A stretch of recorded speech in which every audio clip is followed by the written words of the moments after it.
তো hello viewers, তো আজকে হচ্ছে এই ট্যাঙ্কটা আমার আবার সেট আপ করবো। তো আমরা সেট আপ কী করবো তোমরা তো বোঝোনি, তবে কী সেট আপ করবো যেখানে তো সবই আছে।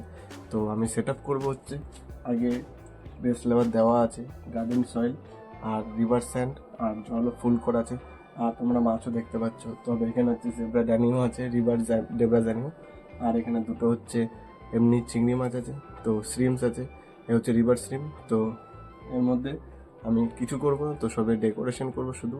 তো নর্মালি তো আমি একটা অনেক দিন ধরে ভাবছি যে একটা প্লান্ট আছে, তো প্লান্টটা হচ্ছে কি প্লান্ট না আমি নাম জানি না, তবে এটা আনাচে কানাচে এদিক ওদিক পাওয়া যায়, তোমাদের তো রাস্তাঘাটে পড়ে থাকে। তো সেই প্ল্যান্ট হচ্ছে আমি দেখেছিলাম যে ছাদে আছে, তো সেই প্ল্যান্ট হচ্ছে খুব বড় হয়। আর সবার থেকে ভালো কথা হচ্ছে ওটার হচ্ছে রুট সিস্টেমটা খুব ভালো হয়, যে রুটগুলো খুব মানে ঘন হয়ে বেরিয়ে যায়। তো সেটাই আমি হাইডিং প্লেস হিসাবে আমি ব্যবহার করব। তো আর হচ্ছে সেটা আমি দেখবো যে কি হয় না হয়। তো চলো, সেটা হচ্ছে আমরা হার্ডস্কেপ করবো, এখানে ডেকোরেশন আছে আর এখানে জায়গাটিও আছে, তো সেগুলো আমি এখন ডেকোরেশন করবো। তো চলো।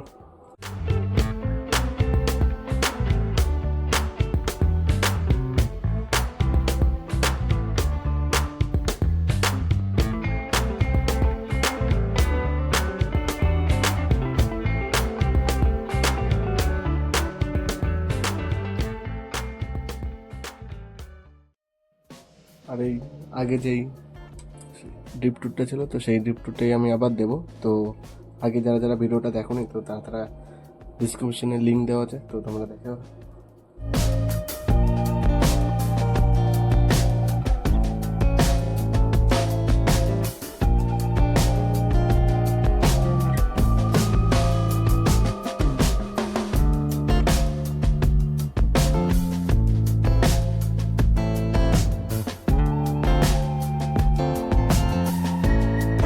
তবে আমার মোটামুটি হয়ে গিয়েছে।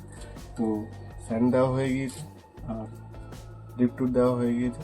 তো এবার হচ্ছে জলটা একটু ঘোলা হয়ে গিয়েছে, তো এটা হচ্ছে সেটেল হয়ে যায়। আর ততক্ষণে আমরা পুরো ড্রিপ টুর দেবো, কারণ যেই প্ল্যানটা লাগবো সেই প্ল্যানটা ওপর দিকেও আছে।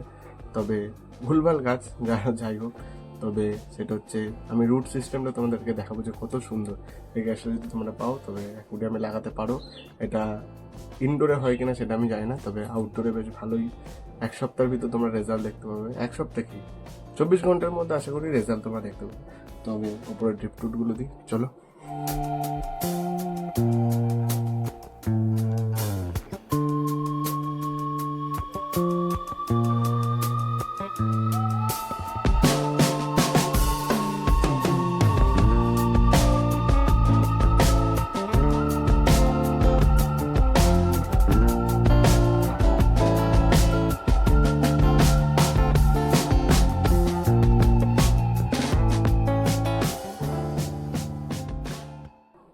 তবে একটু বেশি ঘিজিবিজি হয়ে গিয়েছে, তবে এটা জন্য আমার ব্যবস্থা আছে।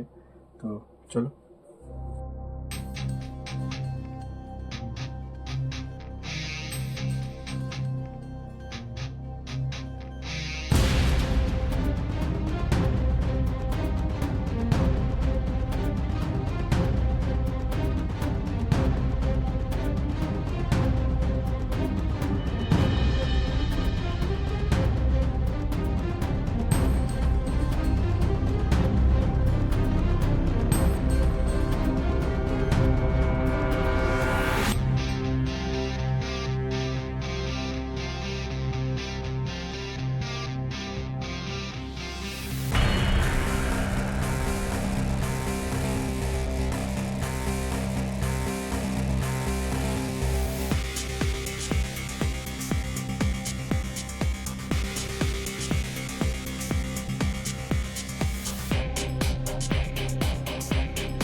তবে এটা হচ্ছে ফাইনাল লুক। তো তোমরা দেখো যে এখানে রুটগুলো কত সুন্দর ভালো গ্রোথ হয়েছে। তবে এইটা আমি দেখার জন্য তো আমি এই সেট আপটা করেছিলাম, যে এটা ভবিষ্যতে কেমন লাগে ফিউচারে। তো এটা পুরো ভর্তি হয়ে যাবে কয়েকদিনের মধ্যে। তবে এটা সেটেলটা ডাউন হয়ে যাক, তারপর তোমাদেরকে দেখাবো যে পুরো প্রপার কেমন লাগছে। তবে এটা মনে হচ্ছে একটু বেশি কিছু হয়ে গেছে। তবে কিছুদিন পর যখন মানে স্টেবল হয়ে যাবে, পুরো একদম ক্লিয়ার হয়ে যাবে, তারপর তোমাদেরকে দেখাবো যে কেমন লাগছে সেটআপটা। তবে এখানে জেব্রা ড্যানিও আছে, আর দুটো চিংড়ি মাছ তোমরা দেখতে পাচ্ছ, এই যে এটা হচ্ছে পেয়ার আছে। তো কারণ তোমরা হয়তো বলবে এটার পেয়ার কী করে বুঝবো, তবে আমি কিছুদিন আগে দেখেছিলাম এটার পেটে ডিম আছে। তো এখানে একটা অন্য মাছ ছিল, তার কারণে ওই মাছটার ডিমগুলো তো খেয়ে নিয়েছে, তবে আমি সেটা জানি না। আর এটা হচ্ছে ফাইনাল লুক, তো তোমরা দেখো যে কেমন লাগছে। আর এর জন্য একটা লাইক করে দিও, আর ডিসক্রিপশনে আমি লিঙ্ক দিয়ে দেবো যে এর সাবস্ট্রেট আর মাছ ফাছ কীভাবে দিয়েছি না দিয়েছি, তো সেগুলো হচ্ছে আগেই তোমাদেরকে দেখিয়ে দেবো, যে ডিসক্রিপশনে দেওয়া আছে লিঙ্ক। আর এটা হচ্ছে ফাইনাল লুক, তো তোমাদেরকে দেখাবো তো কি হয় না হয়। তো চলো।